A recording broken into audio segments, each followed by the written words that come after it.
오늘 이렇게 수요예배에 나오신 모든 성도님들 진심으로 환영하고 축복합니다. 오늘 저는 하나님 나라의 원리라는 제목으로 말씀을 나누도록 하겠습니다. 얼마 전에 있었던 일입니다. 제가 맡고 있던 우리 유년부 아이들이 교회 안에서 놀다가 두 아이가 싸운 적이 있습니다. 아이들이 서로 밀치고 때리고 그래서 각자 조금씩 상처가 났었는데요. 이제 자기네들은 그냥 좀 아프긴 했지만 별 상처가 아니라고 생각을 했는지 선생님들이나 저에게 말하지 않고 그냥 집에 돌아갔었습니다. 그래서 저와 선생님들은 그 아이들이 싸운지도 사실 몰랐었습니다. 하지만 집에 가서 부모님들이 그 상처들을 보고 아이들의 이야기를 듣고는 이러저러한 일들이 있었다고 저에게 연락을 주셨었습니다. 부모님 두 분 모두 신앙이 있으신 분들이고 이 일을 감정적으로 대하시기보다는 교육적으로 처리하기를 원하셨습니다. 그래서 저는 부모님들을 오시라고 하지 않고 제가 아이들만 데리고서 딱 3명이서 둘러 앉아가지고 이야기를 나누면서 잘 해결했던 적이 있습니다. 사실 아이들은 정말 잘 싸웁니다. 그리고 또 자주 싸웁니다. 싸우는 이유는 참 다양한 것 같아요. 같이 안 놀아준다고 괜히 시비 걸다가 싸우기도 하고요. 또 같이 잘 놀다가 또 조그마한 거 하나에 또 삔또가 좀 이렇게 틀어져가지고 싸우기도 합니다.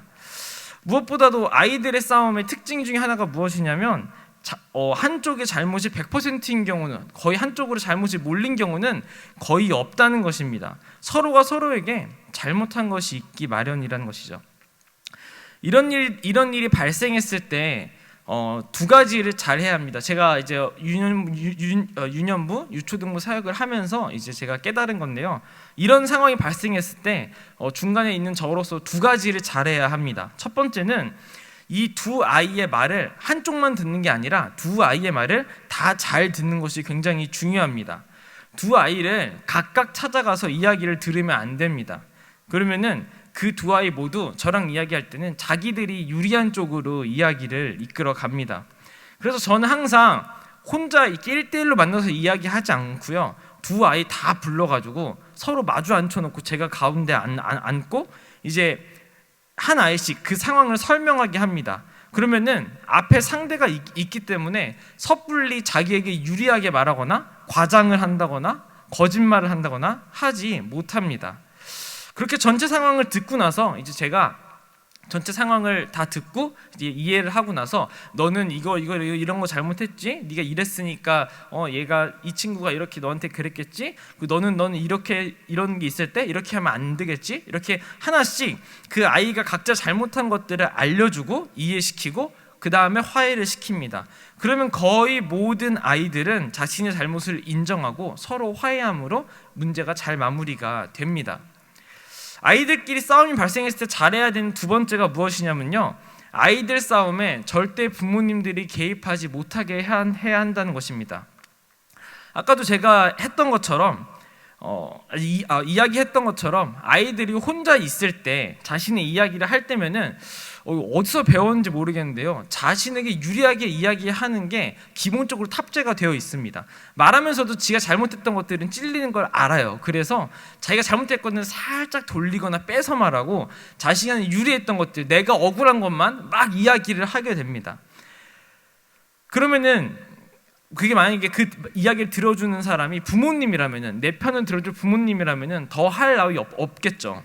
그렇기 때문에 그 부모님은 내 아이의 그 이야기를 듣다 보면은 그 상대 아이와 그 상대 아이 부모님에 대해서 안 좋은 감정을 갖게 됩니다. 이제 그런 상태로 이제 부모님들끼리 만나면 그게 어른 싸움으로 이제 번지는 것입니다.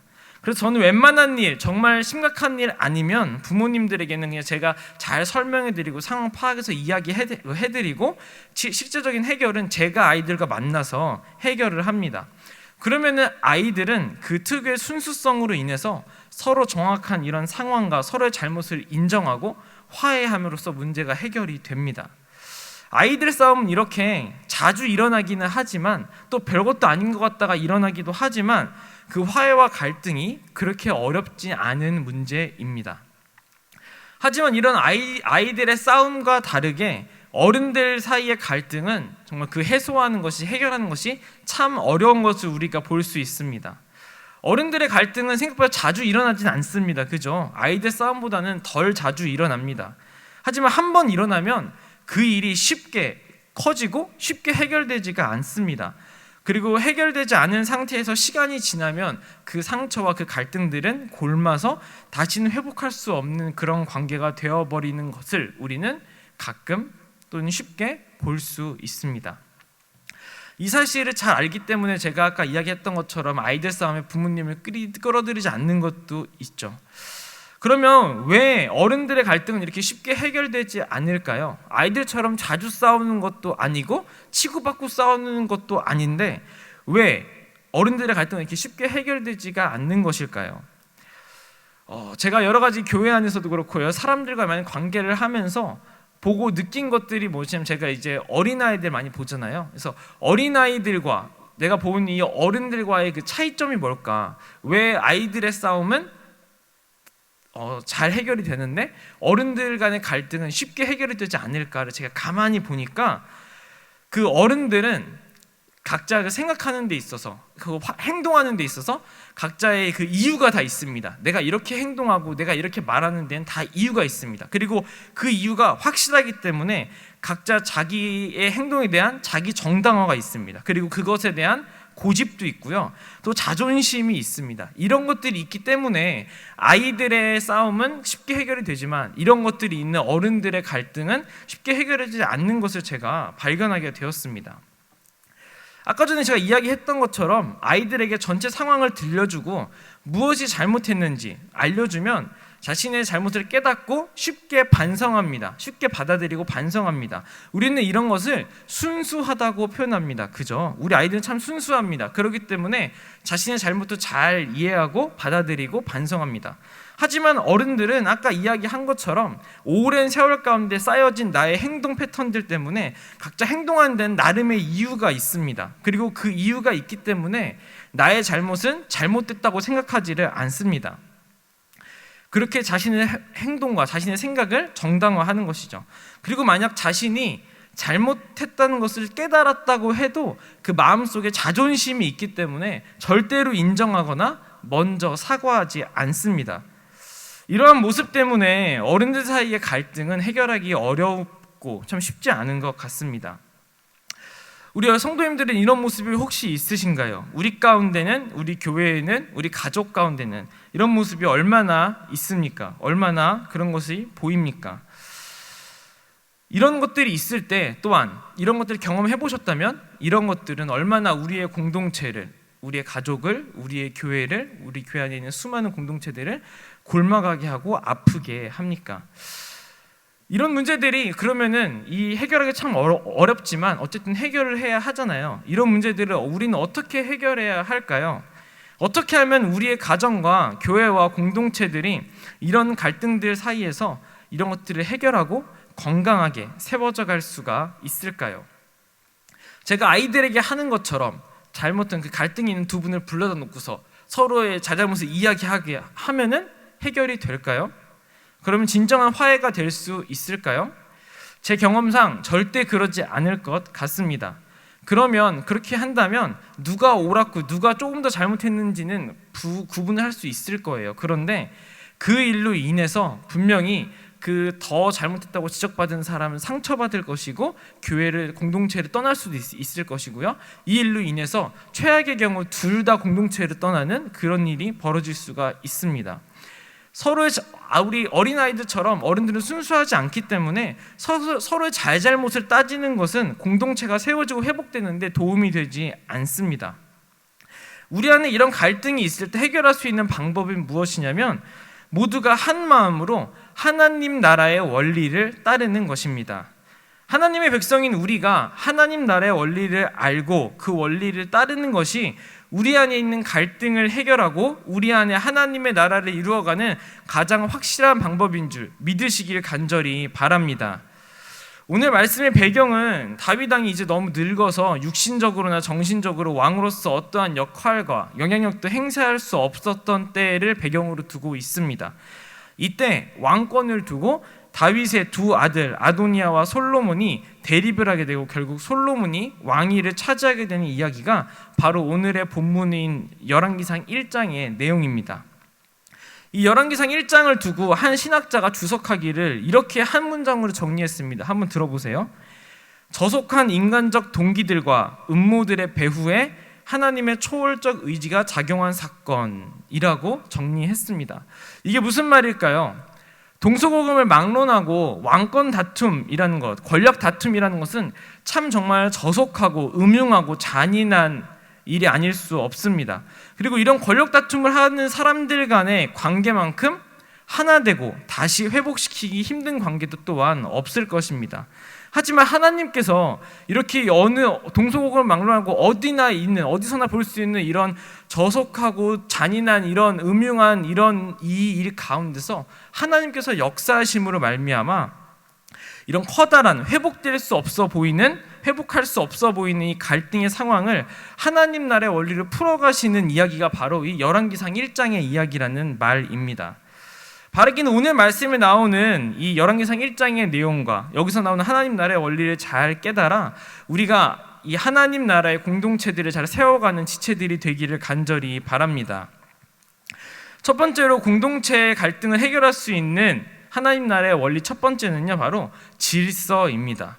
오늘 말씀 5절을 우리 같이 한번 읽도록 하겠습니다. 그때 5절 같이 읽겠습니다. 시작. 그때 핫기스의 아들 아도니아가 스스로 높여서 이르기를 내가 왕이 되리라 하고 나를 위하여 병거와 기병과 호위병 50명을 준비하니. 아멘.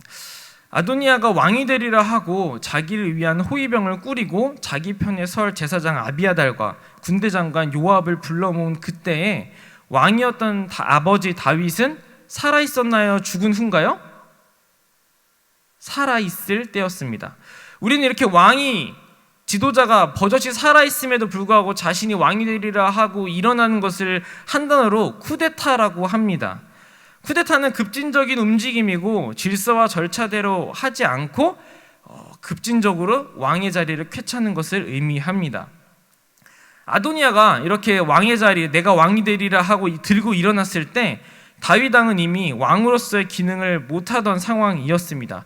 겨우겨우 목숨만 연명하던 왕의 모습이었죠. 왕으로서 사란이 있었지만 겨우겨우 목숨만 연명하던 왕으로서의 모습이었다고 1절에서 4절에 이렇게 자세히 소개가 되어 있습니다. 이런 상황 가운데서 다윗의 아들들 중에 현재 가장 큰 형이고 잘생겼고 그 다윗의 사랑도 많이 받았던 아들이면서 똑똑하고 행동력과 결단력과 정치력이 탁월했던 아도니아가 어쩌면 다음 왕이 되기에는 충분한 인물이었을 것 같습니다. 이렇게 다음 왕에 가장 적합해 보이는 아도니아는 왜 쿠데타를 일으킨 것일까요? 정말 이게 적합한 인물이었다면 가만히 있었으면 다윗이 죽은 다음에 자연스럽게 왕이 되지 않았을까요? 이런 아도니아가 아버지 다윗이 약해진 것을 틈타 쿠데타를 일으킨 것은 자신이 바로 다음 왕이 아니란 것을 이미 알고 있었기 때문입니다. 열왕기상 1장 17절에 보면 다윗과 밧세바의 대화의 장면이 나옵니다. 우리 같이 한번 읽어보도록 하겠습니다. 시작. 그가 왕께 대답하되 내지어 왕이 전에 왕이 하나님 여호와를 가리켜 여종에게 맹세하시기를 내 아들 솔로몬이 반드시 나를 이어 왕이 되어 내 왕위에 앉으리라 하셨거늘. 아멘. 여기 말씀해 보면 이미 옛날부터 다윗의 다음 왕위는 아도니아가 아니라 누구에게 있는 것을 알 수 있습니까? 바로 밧세바의 아들인 솔로몬이 있기로 이야기가 다 되어 있는 것으로 우리가 알 수 있습니다.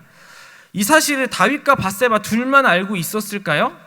아닙니다. 오늘 말씀에 나온 나단 선지자도 알고 있었고요. 이 사실을 아도니아도 알고 있었을 겁니다. 그렇기 때문에 아버지가 약해진 틈을 타 왕으로서 아무런 힘을 발휘할 수 없는 이런 약해진 틈을 타 왕위를 찬탈하려고 기회를 엿본 것이죠. 우리는 공동체 안에서 어떠한 문제를 해결하는 데 있어서 급진적으로 일을 진행하려는 사람들을 봅니다. 이런 사람들의 마음은 조급함에서 비롯된 것을 볼 수 있습니다. 그리고 그 조급함은 보통 두 가지 원인에서 비롯이 되는데요. 하나는 개인의 욕망에서 비롯돼서 그 일이 개인의 욕망에서부터 시작이 되었을 때 그런 조급함이 나타나고요. 두 번째는 믿음이 없을 때 그런 조급함이 나타납니다. 오늘 아도니아의 경우는 이제 개인의 욕망이겠죠. 자신이 왕이 되지 못할 걸 알고 있었기 때문에, 근데 가만히 보니까 아버지가 힘이 없어요. 이 상황에서 내가 잘생기기도 했고 인기도 많고 아버지의 사랑도 받은 아들이었고 똑똑하기도 되고 가장 맞이기도 하고, 오늘 이렇게 일을 처리하는 거 보면 굉장히 결단력 있고 행동력 있고 정치력이 뛰어난 인물이죠. 그죠? 그새 어느새 군대 장관과 제사장까지 섭외한 거 보면은 이런 정치력을 가진 인물로서 개인의 욕망에 따라서 일을 진행하는 경우입니다. 또한 이 믿음이 없는 경우에 아무리 내가 하나님의 일을 한다 할지라도 내 안에 하나님께서 이 일을 이뤄주실 거라는 믿음이 없으면 그 마음 가운데는 조급함이 들어오는 것이죠. 조급함이 아닌 질서는, 하지만 이 반대로 조급함이 아닌 질서는 하나님 나라의 원리이며, 하나님의 사람들은 기본적으로 이런 질서를 지켜서 모든 것을 진행해야 하는 것입니다. 그러면 이렇게 급진적인 것을 좋아하는 사람들, 이런 것들을 추구하는 사람들, 이런 사람들이 이렇게 이야기를 보통 합니다. 제가 어릴 적에 저희 청년부에 이런 형이 계셨어요. 이런 되게 막 교회에 대해서, 우리 청년부에 대해서, 교회에 대해서 부정적으로 비판적으로 막 이야기를 하면서 교회는 이러면 안 되지 않습니까? 그러면서 막 이야기를 하는데, 그 형님 때문에 공동체가 되게 힘들어하는 그런 형이 계셨는데, 그런 사람들은 이런 이야기를 주로 합니다. 우리는 종교개혁가의 후예로서 개혁주의를 부르짖는 사람들이지 않습니까? 개혁적인 것, 급진적인 것이 나쁜 것입니까? 이렇게 말을 합니다. 근데 우리가 오해하지 말아야 할 것이 있습니다. 그것이 무엇이냐면, 개혁적이고 급진적인 것이 나쁘다는 것이 아닙니다.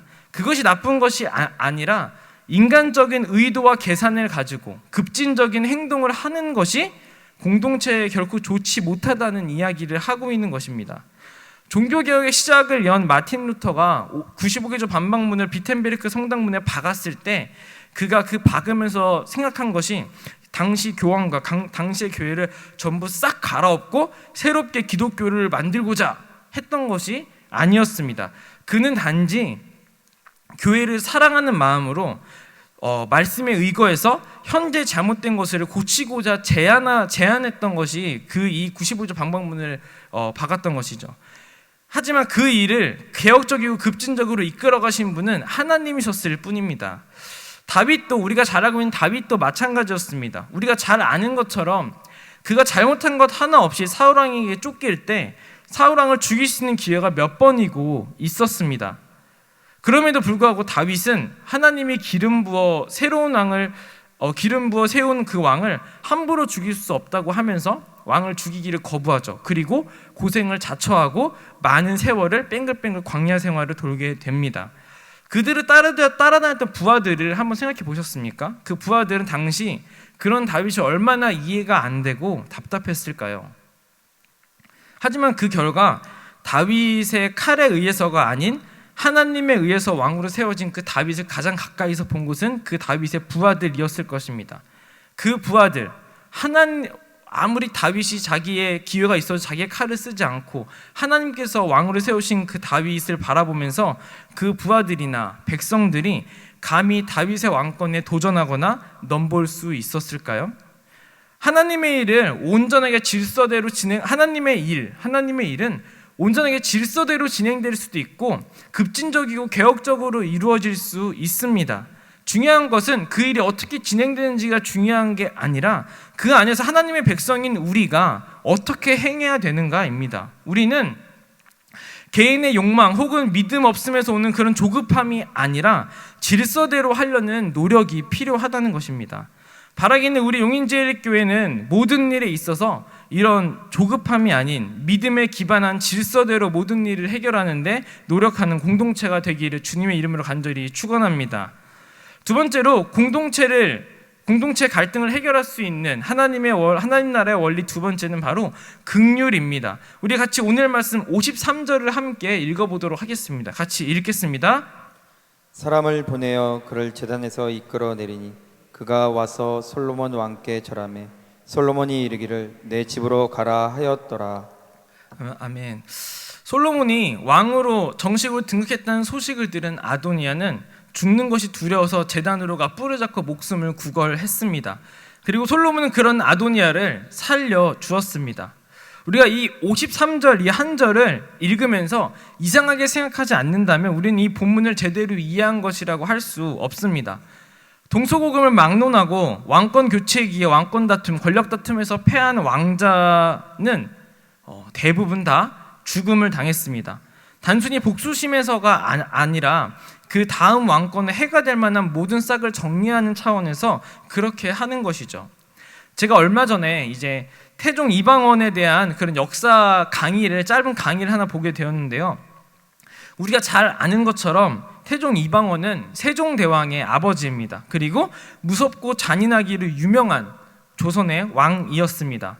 태종 이방원이 얼마나 잔인하고 무서운 왕이었냐면 왕권에 조금이라도 해가 될 것 같으면 그 개국공신들 뿐만 아니라 자신의 형제들, 심지어 자신의 이 아내 왕후와 척을 두면서까지 처남들을 모두 죽이기까지 한 사람이 바로 이 태종 이방원이었습니다.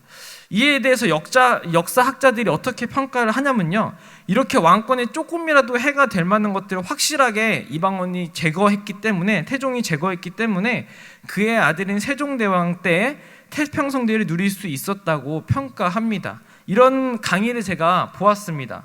이것이 바로 세상의 방법입니다. 이스라엘도 왕을 세웠을 때 이것과 크게 다르지 않았습니다. 오늘 말씀 1장에 나오는 1장 20절, 21절에 보면 밧세바가 다윗에게 이렇게 이야기합니다. 제가 읽어드리겠습니다. 내 주 왕이여, 온 이스라엘이 왕에게 다 주목하고 누가 내 주 왕을 이어 그 왕 위에 앉을지를 공포하기를 기다리나이다. 그렇지 아니하면 내 주 왕께서 그 조상들과 함께 잘 때에 나와 내 아들 솔로몬은 죄인이 되리이다. 아멘. 여기 보면 마지막에 나와 내 아들 솔로몬은 죄인이 되리이다. 이게 무슨 말일까요?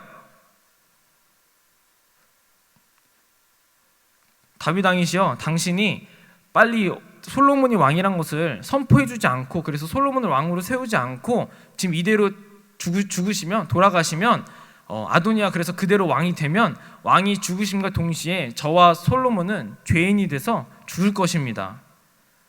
아까 제가 이야기한 대로 새로운 왕이 세워졌을 때 그 왕권에 해가 될 만한 모든 인물들이 죽는 것처럼 이 밧세바와 솔로몬이 죽게 된다는 말입니다.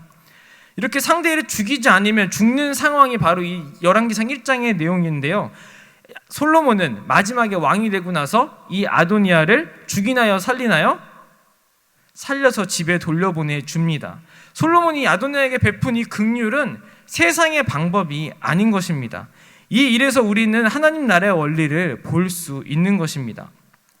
세상의 일과 하나님의 일에 가장 대조되는 것 중에 하나가 바로 이 긍휼이라고 할 수 있습니다. 솔로몬은 이 긍휼을 보임으로써 자신이 왕이 된 것이 나의 어떤 힘과 나의 어떤 잘남이 아닌 하나님의 일임을 증명했습니다. 그렇기 때문에 굳이 나의 왕권에 해가 될 만한 아도니아를 죽일 필요가 없었던 거예요. 나의 왕권에 해가 될 인물이 아니라고 생각했기 때문이죠. 사랑하는 성도님들, 우리 안에 어떤 대립과 갈등이 있을 때 그것을 하나님의 백성답게 대처하는 방법은 바로 세상의 방법, 인간적인 계산이 아닌 사랑과 긍휼의 방법인 줄 믿으시길 바랍니다. 왜요? 이 사람이 나에게 해가 될 인물이 아니라 나에게 나의 자리를 유지하게 하고 나가 일을 제대로 할 수 있게 하는 것은 바로 하나님께 달려 있기 때문입니다. 그래서 우리 제일성도교회는, 우리 용인제일교회는 모든 일에 있어서 사랑과 긍휼로 모든 문제를 해결하는 데 노력하는 공동체가 되기를 주님의 이름으로 간절히 소망합니다. 세 번째, 공동체의 갈등을 해결할 수 있는 하나님 나라의 원리 세 번째는 바로 언약입니다. 우리 오늘 말씀 30절을 함께 읽도록 하겠습니다. 같이 읽겠습니다. 내가 이전에 이스라엘의 하나님 여호와를 가리켜 내게 맹세하여 이르기를 내 아들 솔로몬이 반드시 나를 이어 왕이 되고 나를 대신하여 내 왕위에 앉으리라 하였으니 내가 오늘 그대로 행하리라. 아멘. 앞에서 이야기한 것처럼 다윗은 이미 예전부터 밧세바를 통해 낳은 아들인 솔로몬을 다음 왕으로 세울 것을 맹세한 상태입니다. 그리고 하나님은 그 맹세와 언약을 받으셨습니다. 이 하나님 앞에서 선포되고 상달된 언약의 힘은 실로 막강하다는 것을 오늘 말씀을 통해서 우리는 볼 수 있습니다. 밧세바와 나단 선지자가 다윗의 왕에게 가가지고 이 사실을 말하고, 아도니아가 왕을 선포했다는 사실을 말하고 다음 왕을 정확히 선포해 줄 것을 요청하고 있는 그때는 이미 아도니아가 군대와 사람들을 모으고 자신이 왕이 되었음을 선포한 이후였습니다. 늦어도 한참 늦었죠. 하지만 인간적으로 아무 힘이 없던 다윗 왕이 하나님 앞에서 했던 언약을 말하면서 솔로몬을 왕으로 선포하자 솔로몬의 즉위식은 일사천리로 진행이 됩니다. 그리고 아도니아의 잔치가 채 끝나기도 전에 솔로몬은 정식으로 왕으로 책봉되어 왕좌에 앉습니다. 그리고 아도니아와 함께하던 그 많은 사람들, 아도니아 왕은 만세수 하옵소서 하고 축하하며 소리 질렀던 그 사람들은 다 놀라서 각기 갈 길로 뿔뿔이 흩어집니다. 사랑하는 성도님들, 하나님 앞에 상달된 선포와 언약의 힘은 세상의 그 어떤 계략과 힘도 허무하게 만들어버릴 수 있다는 것이 바로 오늘 말씀에서 보여주는 것입니다. 그래서 공동체 안에서 하나님의 백성들이 붙잡아야 하는 것이 내 생각, 내 입장, 내 경험, 내 자존심, 세상의 지혜, 그 어떤 것이 아니라 바로 하나님 앞에서 선포된 언약이라는 것이죠. 그러면 언약이 무엇일까요? 오늘 말씀에서 보여주는 언약은 사람과 사람과의 언약이었습니다. 하지만 우리가 조금 전에 읽었던 다윗의 고백처럼 단순히 사람과 사람 사이의 언약이 아니라 하나님의 살아계심을 두고 하는 약속, 하나님을 가리켜 하는 약속, 하나님 앞에서 선포된 약속이라는 것입니다. 이 약속은 하나님 앞에서 선포된 약속이기 때문에 하나님의 의와 하나님의 뜻에 맞지 않는 것일 수 없습니다. 만약 하나님의 뜻에 맞지 않는, 하나님의 계획에 맞지 않는 것이라면, 하나님이 기뻐하시지 않는 것이라면 그것을 하나님이 받으시지 않으셨겠죠. 이런 하나님이 받으신, 하나님 앞에서 선포된 언약, 이 오늘날에 어떻게 우리에게 나타날까요? 바로 하나님의 말씀에 기초해서 선포되는 말씀인 줄 믿으시길 간절히 바랍니다. 공동체 안에 갈등과 대립이 있을 때 처음에 이야기한 것처럼 우리 각자의 주장과 각자의 입장과 자존심이 뒤엉켜 있는 이런 상황 가운데 이를 해결하기 위해서는 우리 모두가 한 곳을 바라봐야 합니다. 한 가지 기준에 머물러야 한다는 것입니다. 그것이 무엇이냐면 바로 하나님의 말씀에 기초해서 선포하는 말씀인 줄 믿으시길 간절히 바랍니다. 다임 목사님을 통해서 강단에서 잘 준비되어 선포되어진 말씀도 오늘날 우리에게 언약이고요. 가정에서 가정 예배를 드릴 때 말씀의 기초에서 가정에 의해서 선포되는 말씀 나눔도 오늘날 우리에게 이런 언약이라고 볼 수 있습니다. 그래서 강단에서 말씀을 전할 때 우리 목사님들께서 이렇게 표현하시죠. 주님의 이름으로 축원합니다라고 말하죠. 이거 바로 이런 것이죠. 사랑하는 성도 여러분, 다윗이 하나님 앞에서 선포했을 때 아도니아의 모든 인간적인 시도들이 무너지고 솔로몬이 왕으로 섰던 것처럼 가정에서든 교회에서든 혹은 교회 안에 수많은 그 어떤 모임에서든 하나님의 백성이 모인 곳에서 하나님의 말씀에 기초해서 선포되어진 말씀과 은혜를 함께 바라볼 때 그 모든 갈등과 대립들은 해결될 줄 믿습니다. 말씀을 맺겠습니다. 우리는 오늘 말씀 가운데 저속한 인간적 동기들과 음모들이 가득한 한 사건 가운데 역사하신 하나님의 초월하신 의지를 보았습니다. 그리고 이를 통해 공동체 안에서 우리가 추구해야 할 하나님의 나라의 원리가 무엇인지도 살펴보았습니다. 첫 번째 원리는 질서였습니다. 개인의 욕망 혹은 믿음 없음에서 오는 조급함이 아닌 하나님을 믿는 믿음으로 질서와 절차를 지키는 것, 하나님의 역사를 기다리는 것이 공동체 안에서의 갈등과 대립을 없애고 해결할 수 있다는 것을 우리가 오늘 말씀을 통해 보게 되었습니다. 두 번째 원리는 긍휼이었습니다. 상대를 밟지 않으면 내가 밟히는 세상의 그런 논리가 아닌 하나님 나라의 공동체와 지체된 그런 성도들을 사랑하고 용납하는 긍휼의 마음이 공동체 안의 갈등과 대립을 해결할 수 있다는 것을 보게 되었습니다. 세 번째 원리는 언약이었습니다. 하나님의 말씀에 입각한 약속과 비전의 선포를 함께 바라볼 때 그때서야 서로 내려놓지 못했던 자기 합리화와 자존심을 내려놓고 바라볼 수 있는 것, 우리 안에 있는 갈등과 대립들을 해결하고 하나 될 수가 있다고 보았습니다. 2020년에 우리는 수많은 일들을 앞두고 있습니다. 참 많은 일들을 교회 안에서 교회 밖에서 이루어 갈 것입니다. 그리고 또 우리는 그 많은 일들 안에서 여러 가지 갈등과 대립을 경험할 수 있습니다. 또한 이제 이번 주 명절이잖아요, 그죠? 명절 때 이제 가족들이 모였을 때 참 좋은 화목한 시간이 될 수도 있지만 어쩌면 참 그 가족들 가운데, 가족 지체들 가운데 그래서 묵혀놨던 그런 갈등과 어려움들 때문에 얼굴을 붉히고 언성이 높아지는 명절을 보내는 가족이 있을 수도 있을 것 같습니다. 그때 우리는 이 세 가지를 기억해서 하나님의 백성으로서 공동체를 세워나가고 갈등을 해결해 나가는 우리 모든 용인제일교회 성도님들 되시길 주님의 이름으로 간절히 바랍니다.